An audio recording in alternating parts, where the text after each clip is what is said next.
More and more trucking companies on the highway will be companies driven by the underground economy, which are linked to unsafe vehicles in many cases. And a lot of really good family run businesses that have been in business for a long time will be shutting their doors. The Ontario Trucking Association is warning our freight sector has been experiencing the worst market in 40 years, and that the U.S. tariffs could leave the industry irreparably damaged. We are in a vicious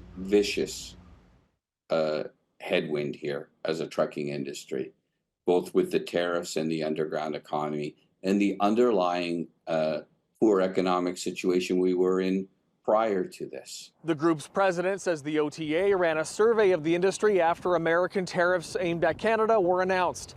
The response painting a bleak picture. Close to a third of our members who participated in the survey, which was close to 7,000 trucks and over 10,000 employees, saying that they already have laid off people, and another 50% saying that if things don't improve soon, they will have to lay off people. But he adds it's not just the tariffs, explaining 14 years ago an enforcement moratorium was placed on some federal tax and labor regulation with the goal of improving the process. But that improvement never came.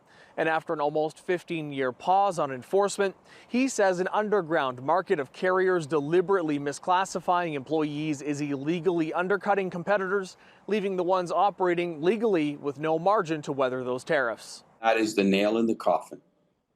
The underground economy was a boat sinking. We were taking water and many companies not able to recover.